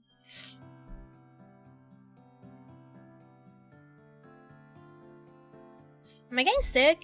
My nose is like stuffy. Surely not, right? Surely not. You rush along with the other campgoers, heading toward the Lyra Manor classroom wing.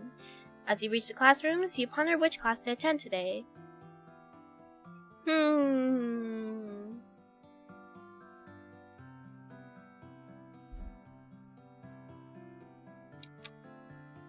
Well, might as well go all in on the Flail, right? You're surprised to see a man almost identical to the cafeteria's Chef Magni standing at the door front of the room, stretching to warm up. He waits for the remaining students to enter, counting silently with his fingers, then taps the podium. I think that is Maggie. Welcome, future idols. I'm your dance instructor, Professor Maggie Desmond. Some of you may know me as the Great Maggie Desmond. For my dancing feats are known throughout Elysium. He gestures grandly. That said, you can just call me Maggie too. Easier that way. Let's start with a few warm-up exercises. I'll demonstrate the exercises, then come around and check your form. Precisely as he stated, Professor Magni demonstrates several traditional warm-up exercises, describing the goals of each exercise, then comes around to make suggestions to all of the students. Okay, now that we're nicely warmed up, I want you all to pair off and start discussing and practicing the choreography for your idol concert dances. I'll be standing by to offer comments and critiques if you're interested. You decide. Oh my gosh, Bethel's here! I'm gonna stare Flayon dead in the eye as I pair with Bethel. As you're maneuvering over to him, you catch Flayon trying to make eye contact with the only other person you recognize in this class. It is, unfortunately, not working, as Bella has somehow gotten a part of his pants caught on the chair he was sitting in. He seems disappointed about this, briefly slumping back into his chair and crossing his arms with a pout. As Flayon sees you approaching, however, he quickly perks up. Oops! Sitting up straight and giving you an excited grin. Ringo! Nice, I'm glad you're here. He gave up on battle. That's so funny. Just couldn't wait to see me again, huh? Glad to see you too. I was thinking I'd have to... You're interrupted by a colossal crashing sound as Bella tries standing to free himself from his chair and falls, taking the piece of furniture down with him. Oh jeez. Amidst his complaining about the stupid evil chair, you hear Flayon snort behind you. Turning back around, he wears an amused smirk on his face. Thinking you'd have to pair up with Betel? Yeah, me too. Maybe it's a good thing I didn't, though. You seem, remarkably unfazed by all that. You could say I'm used to it.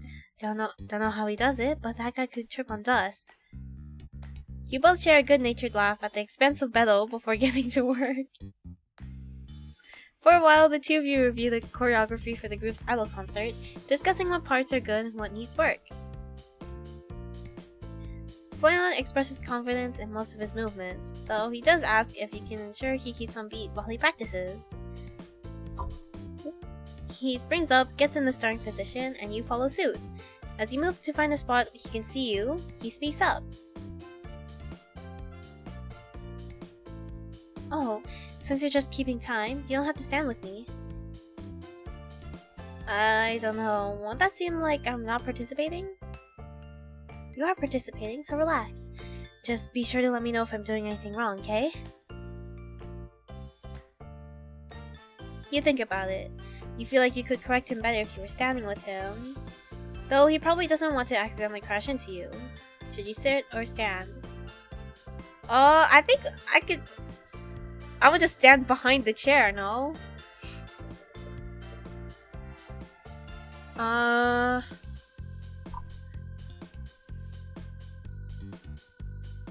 Take this very seriously.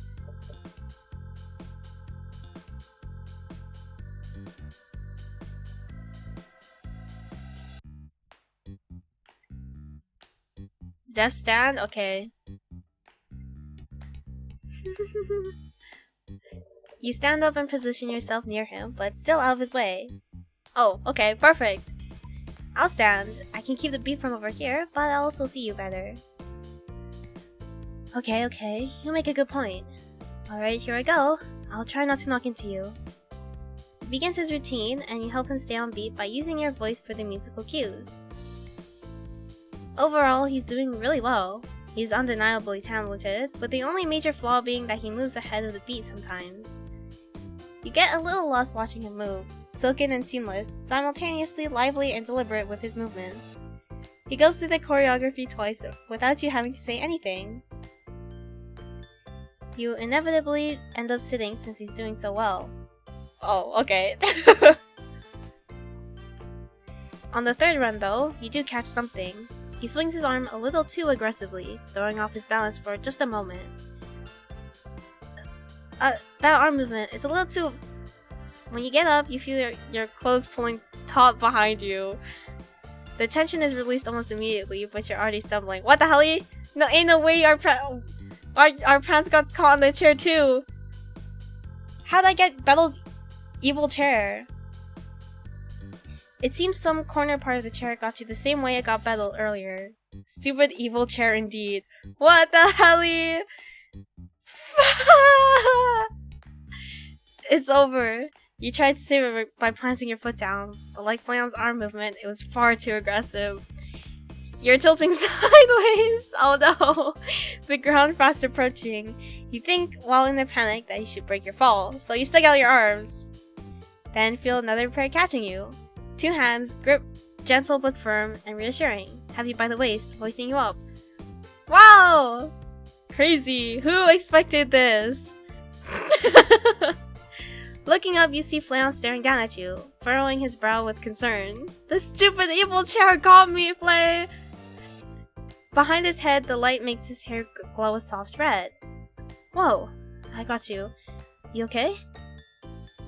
His reaction time was great, and despite his small size, he is surprisingly strong. You're a little stunned, perhaps, but you feel safe.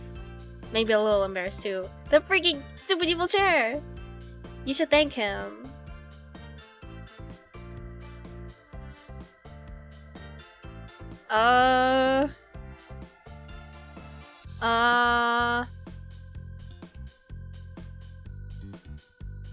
This one.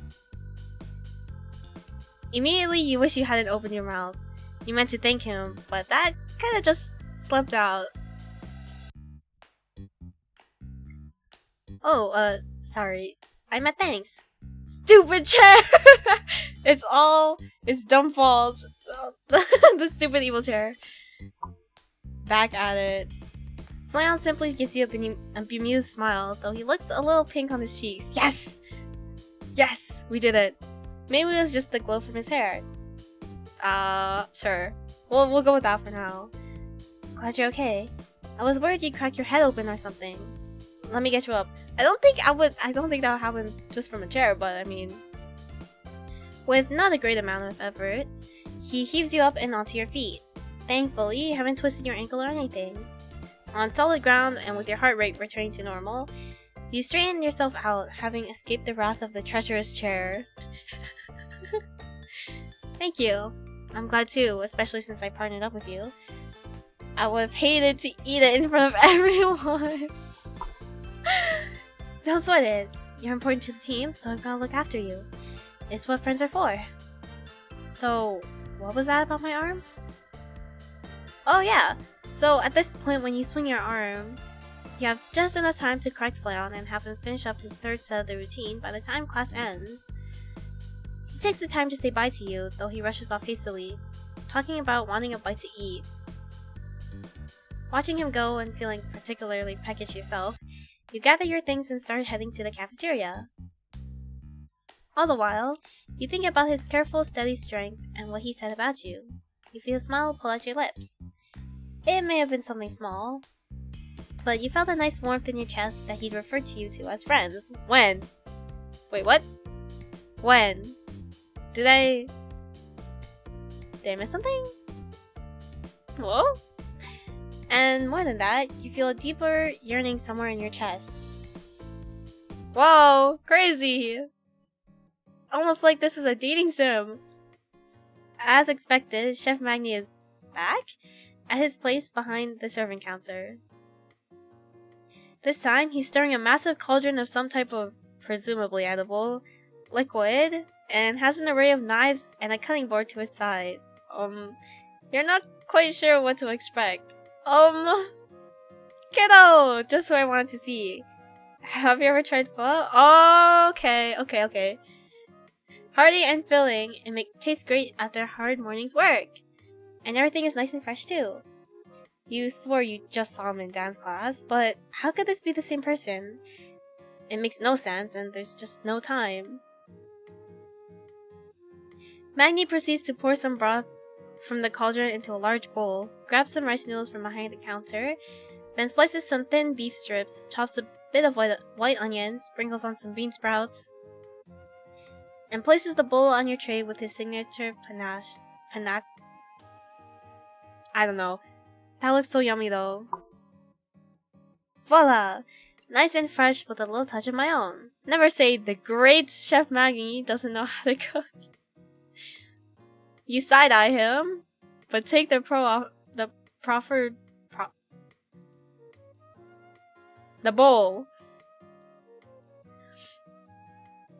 It's almost as if he has clones. You carry your tray out to the seating area and decide to sit by Flayon. As always. Looking at where he sits across the cafeteria, you can see Flayon staring intently out over the sea of people. With his head cradled in his left hand and elbows on the table, he gnaws away at a bar of candy held in his right hand. After you settle in next to Fleon, he gives you a glance and a small wave before going back to observing the crowd.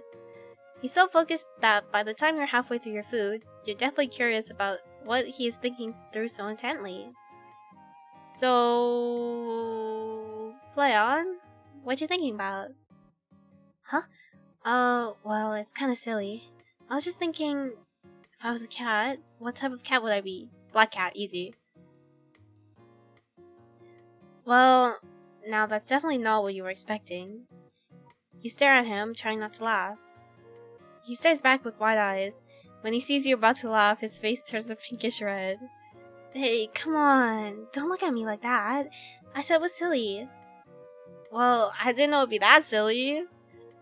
Listen, I was thinking about how if I'd be a cat, I'd be a cute little red one. But I don't think I've ever seen a red cat before.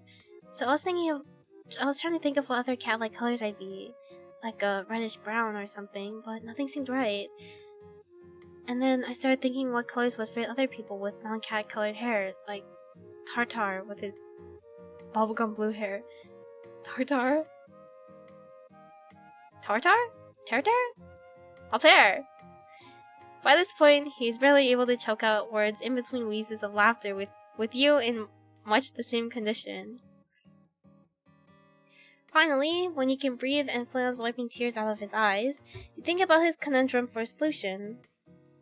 You think about his wide, bright eyes that stand out, his fluffy cherry hair that looks darker in lower light, and his mischievous smile. If you were a cat, I think you'd be... a pitch black cat. Yup.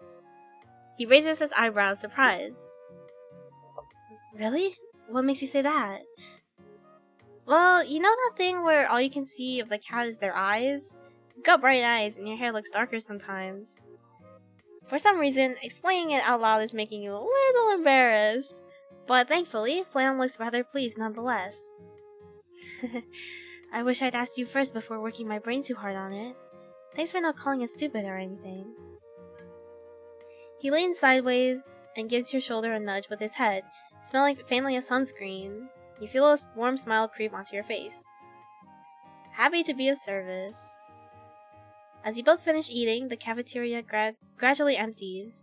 When most of the crowd is gone, Fleon leaves to get ready for the trip. You eventually follow suit, heading back to your dorm. All the while, in your mind, you imagine a fluffy black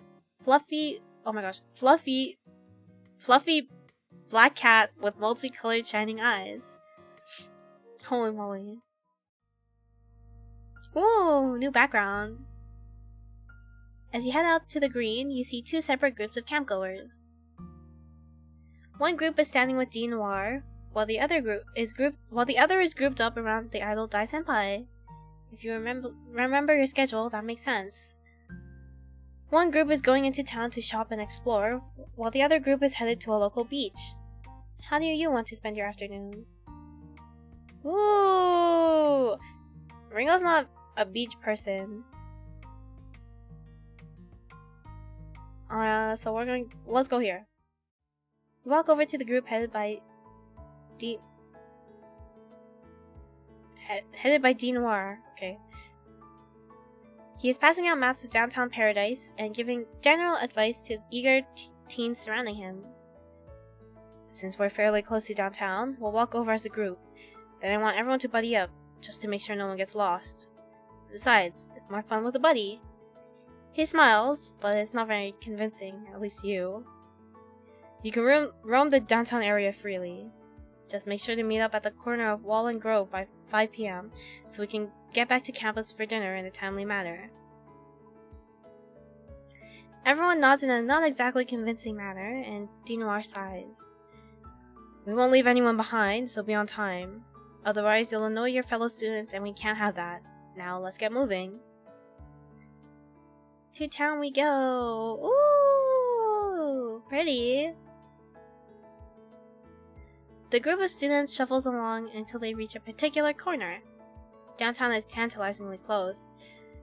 This is our meetup spot, so don't forget it. Now, don't make me regret this. Get with your buddy and off you go! The students all look at D Noir with skeptical oh my gosh, but he stares back. They slowly begin to pair off. He decide to buddy up. No! Ah, Foil's in the beach group! Darn it! I was hoping and praying. I lost the 50-50. Whatever. It's okay. Let's go with Haka. Haka walks alongside you excitedly. Both of you are eager to explore everything in this sprawling town. Everything! But since you only have a few hours to go around, you decide to go for just 2 key locations. 1 store and 1 cafe. After walking around for a bit, you and Haka decide to enter a music store with a seemingly vast collection of albums in cassette and CD format. Ooh! Haka immediately gravitates towards the rock section of the store. Haka looks up from the albums he's browsing and grins. Do you listen to this kind of music? Oh, not really.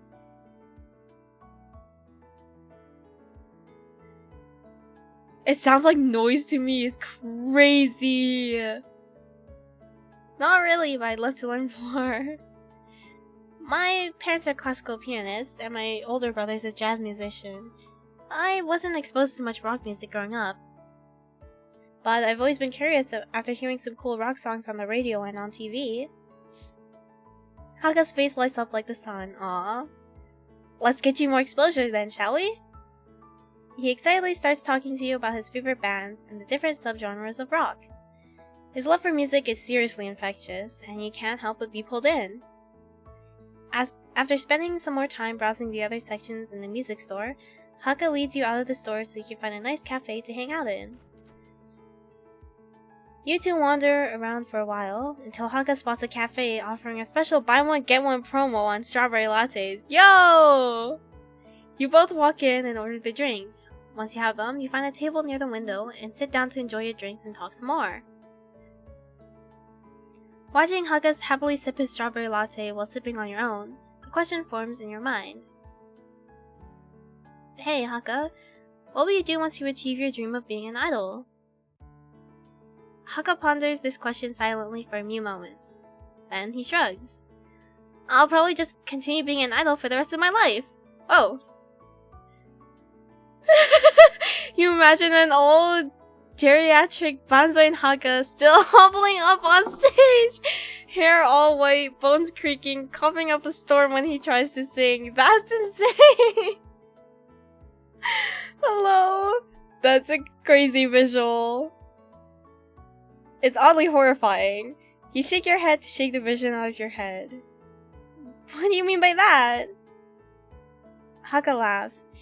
Even after I become an idol, I'll still keep improving myself. I'll make better and better music so I can keep inspiring others. I also want to keep providing for my family back home in Zenokuni, so I really have to keep working hard. That sounds exhausting. I can just imagine how inspired your fans would be, and how proud your family will be. That's a beautiful dream, Haka. I'm still a bit skeptical. But somehow, your positive energy makes me feel like anything is possible. I'm glad to hear that, but don't forget that you inspired me too, team leader. You and Haka continue talking as you finish your drinks. Before you know it, it's time to head back to the meeting point designated by D Noir earlier. You reach the designated corner and mingle with the other teens waiting to head back to campus. D Noir is checking his watch while leaning on what appears to be a large hunting spear. Where did he even buy that? He stole it from Haka. Once everyone has gathered, D Noir gestures to the group and leads them back to Lavra Manor for dinner. That's crazy. Magni waves at you as soon as he sees you, then whispers conspiratorically. What? Tonight is the Dean special. Pasta, oh my gosh, I can't, guys. I can't read these. Pasta aglio e olio. Guys, if I butcher everything, please. I live in Canada. I'm Canadian. That's not an excuse, girl. What? That's the worst excuse ever. So sorry. A simple yet tasty dish made with my apprentice's lovely handmade pasta noodles garlic, salt, and red pepper flakes. Who's this apprentice, bro? And here's the crowning glory. He takes some fresh parsley straight off a little plant and sprinkles it over the pasta right before your eyes. Oh. Voila! Always a crowd pleaser. And I handcrafted the lovely focaccia we're serving beside it tonight as well. Magni plates up some pasta and puts several generous slices of focaccia next to it. Yummy! Thank the dean for the recipe! He waves you on and begins chatting with the next person in line. You walk into the cafeteria seating area and look around. Everyone is energetically talking away about the afternoon trip. You decide to sit by Flayon. It's been a long day. The afternoon trip in particular have been quite the adventure. You choose to set yourself down next to Flayon, partly because this table is the closest to where you got food. He smiles broadly when you sit, though he seems quite sleepy himself. Hi, Ringo. What's up? Nothing really. Looking forward to turning in, mostly. Yeah, me too. Kinda forgot how tired you get when you're busy having fun. Likely because you're both worn out, the conversation settles into a comfortable silence as you focus on your food. It's not until you nearly get your nose in your plate that you come to, with Flayon nudging your side to wake you. Hey, don't sleep in your food. Oh, whoops. Sheesh. I didn't think I'd be this beat. I guess like you said, I didn't even notice since I was distracted. I still need to get ready for our team meeting. I hope I don't end up falling asleep before then. Nap time!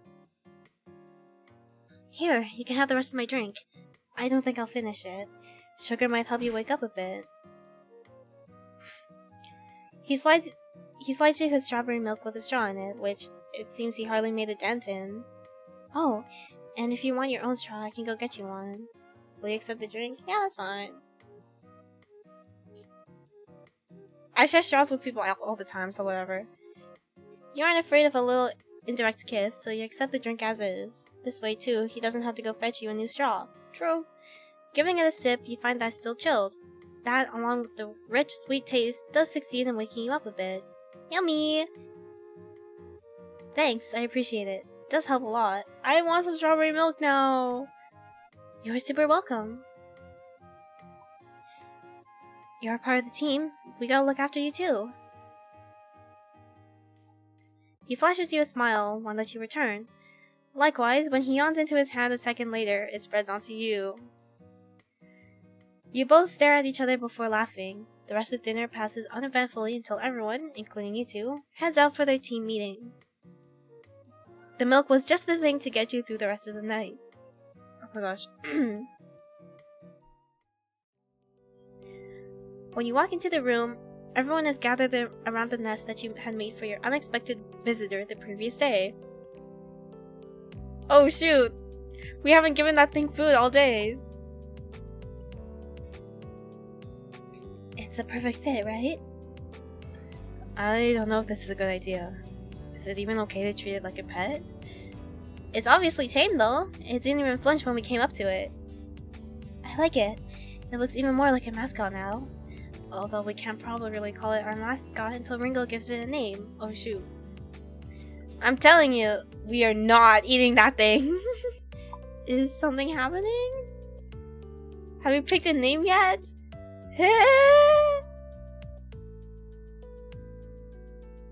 Okay, so basically, you were waiting this whole time for me to pick a name. Well, we're a bit tired of just calling the poor thing it or little guy. And because you wanted our visitor to look more mascot-ish, you dressed it up? Isn't it cute? You can't help but agree, it does look pretty cute. Aww, wait, I like it. Can't you just vote on a name? I think it would be better for everyone if you picked. This feels like a lot of pressure, but it's just a name, right?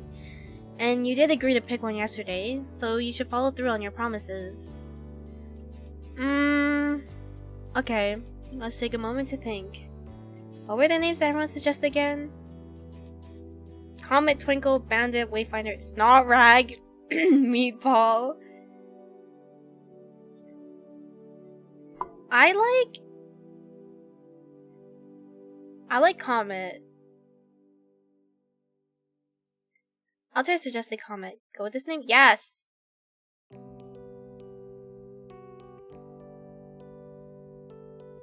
You tickle the creature's feathers with a finger. How about Comet? Do you like the name? It cocks its head a little at you. Comet?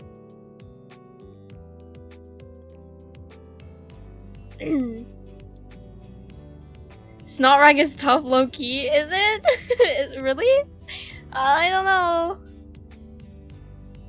I think Comet is cute. I think it matches, because it also shot in the freaking through the window and crashed right into Betel. Snotrag it's his name in another timeline. It chirps cheerily in response and rubs its head against your hand. I guess that's settled then. I really like the name. I'm glad you like it too. You can't help but smile back. It feels suitable somehow. Especially with the way it flew into our lives like that yesterday. True, exactly! Right? I thought so too. It also feels like a good mascot name, don't you think? He comes closer and gently pats the small creature. He's a little bit close. Stop! We're going for one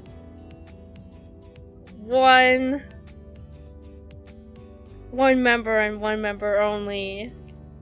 I should have picked the other one, but I like Comet. I can't be biased. Close enough that she can't help but notice how his eye color looks more like a gentle sea green than a bright green. Hi, Comet. Do you like the name? His soft voice becomes even more gentle, and Comet chirps sweetly in response, rubbing its face against his fingers. I think it does. Welcome to the group, Comet. Yay, welcome! Speaking of names, we should probably think of one for our group, too. Tempest! Oh, huh? Why Tempest? Oh, I'm not sure. It just popped out of nowhere, to be honest. That's a little mysterious. Any other suggestions? Let's just go with Tempest. It feels right for some reason. Everyone nods in agreement with him. Yeah, I think so too. Not sure why though.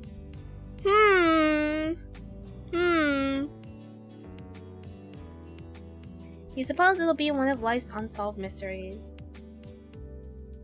Comet chirps and your attention is diverted. Everyone begins to crowd around the bird again. After a few minutes of fussing over the group's new official mascot, you decide that's about time to get back on track. Alright, now that Comet is all settled, shall we go back to our meeting? We still have a lot to prepare for the concert. What's the plan for today? You smile as Flayon covers a huge yawn and Axel blinks at you with sleepy eyes.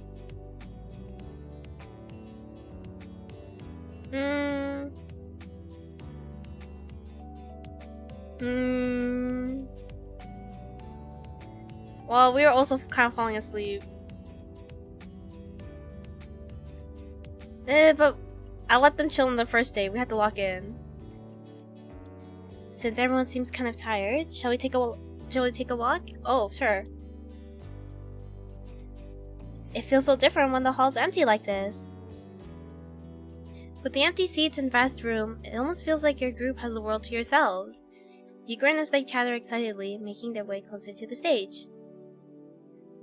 La la la. Flayon starts singing a nonsensical song and his clear voice reverberates throughout the empty hall. You grin as the rest of the boys join in, laughing and cheering each other on. The chaos soon becomes an impromptu karaoke, and you can't help but laugh.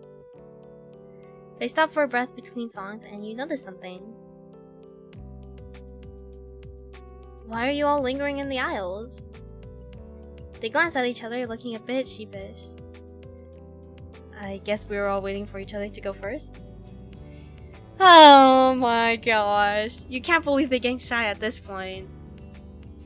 Come on. Huh? I'm going.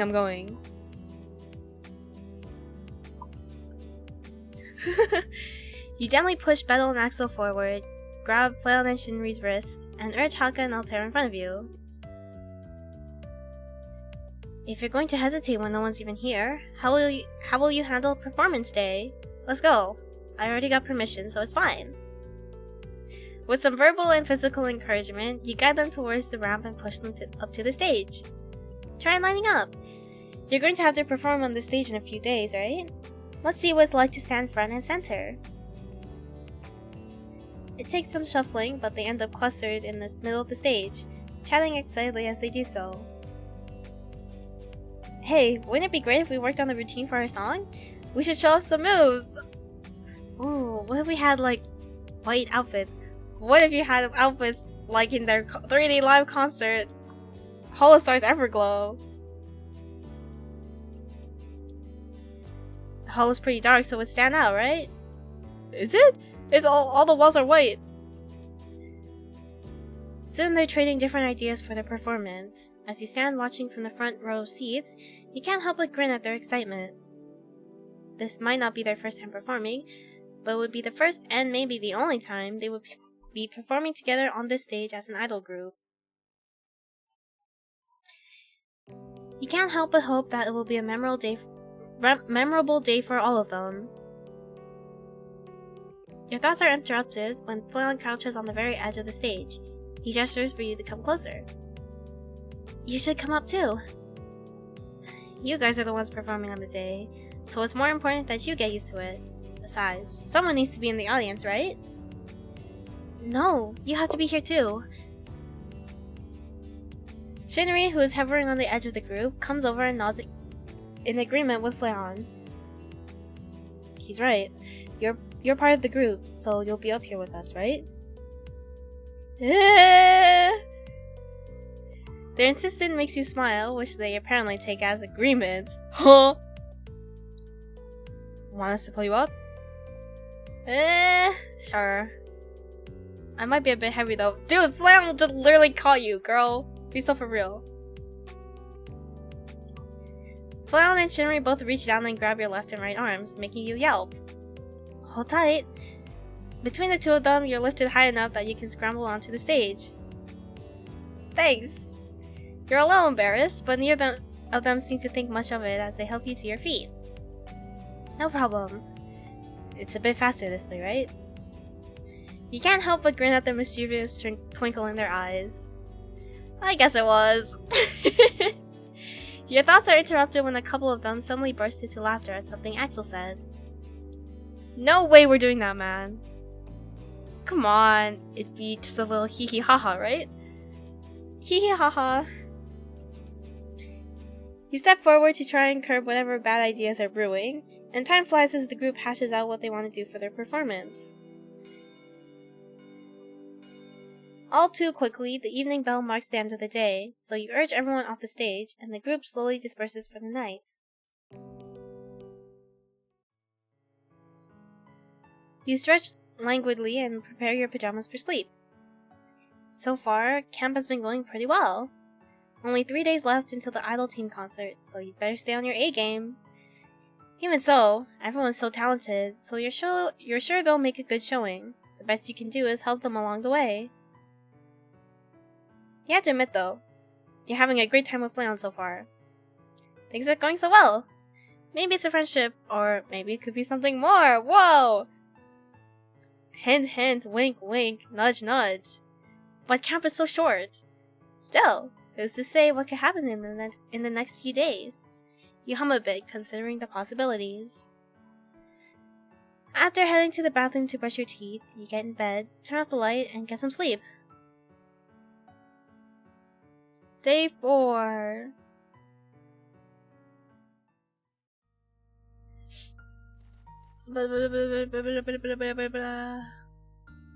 Bang! I am gonna call it here. It's been 2 hours.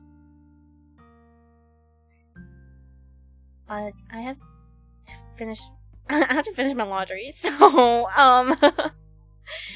I have to go out and get stuff done as well. So I will be ending it here. Let me switch screens real quick.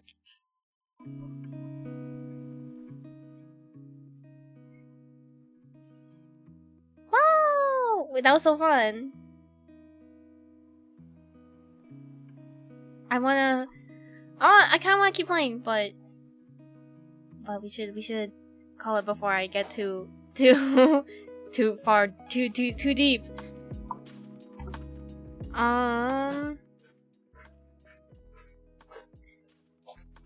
What do we think so far?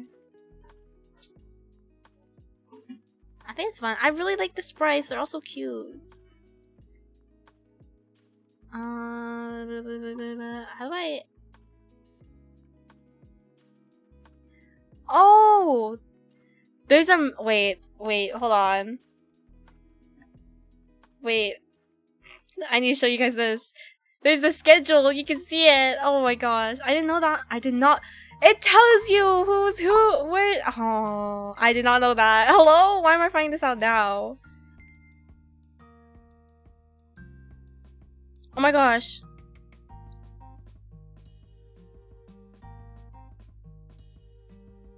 Mecha Burbo. Oh, wait, there's a free period. On day 4. Interesting. Okay, what the hell? I just noticed that. Wait, what? What else is there? What else am I missing? Oh, that's history. Okay, that's cool. What the hell? I did not know that.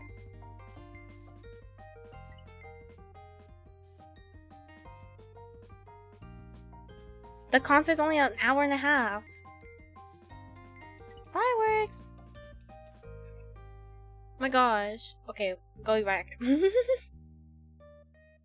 That's so cool. No, where's the button to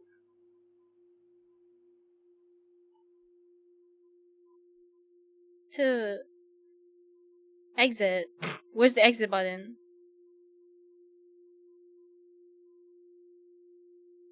Oh, I found it.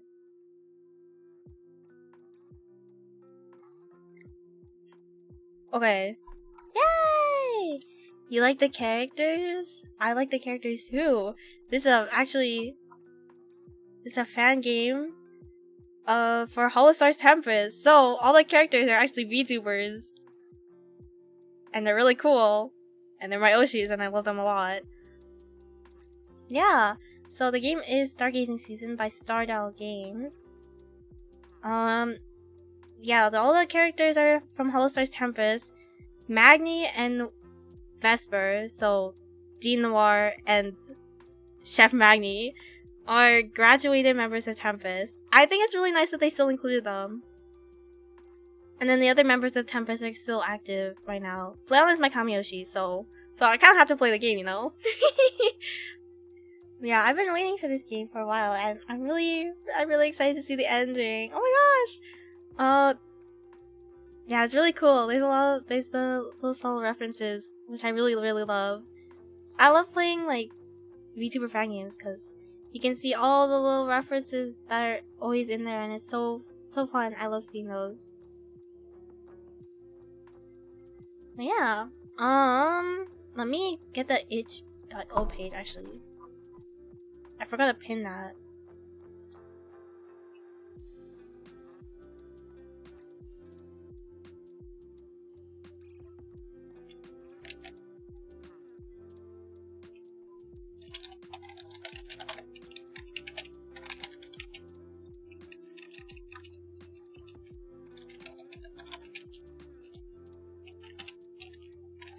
Boom! There we go. There's the itch page. A lot of love put into it. Yeah! They've been working on this game for quite a while. But I'm so excited for the concert! Oh my gosh.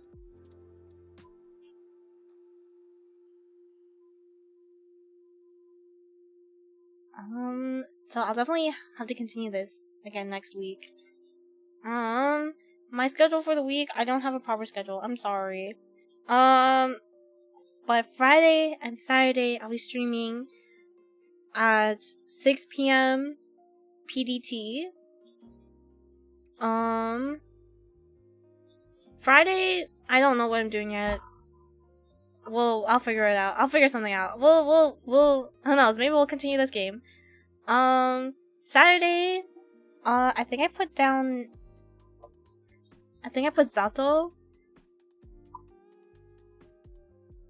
Zato Part 4. So we'll continue that one. I have so many games I've started and need to finish. Oh my gosh. I think I should stop getting into new visual novels or like story games until I finish at least 2. So Zato Part 4 will be Saturday. And then we'll have the other one Friday stream. I don't know what we're doing. Yeah, thank you guys for coming by. Hope we had fun. I think this game was really interesting. Oh my gosh. We're a teenage prodigy. That's so insane. But yeah, make sure to support the devs, the amazing team. Their credit section is really long. And it's really, really nice. I really like it. And then, of course, Holostars, Ian, Tempest, and Armis. Armis isn't in here, but they're pretty cool too.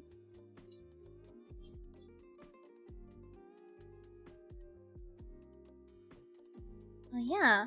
I think I'll end it here for today. Thank you guys for coming by. Let's see. Can I raid someone? I don't think anyone I know is... I don't think any of my friends are streaming right now at this time.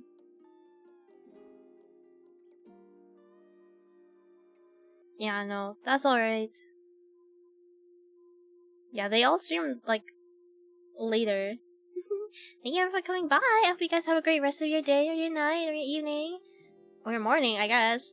Who knows, maybe you wake up and first thing you do is watch me. I don't know. That's a little crazy to me, but you know, who knows? Good time zones, everyone. Bye bye, Otsu! I'll see you guys on Friday, maybe, for something. I don't know yet.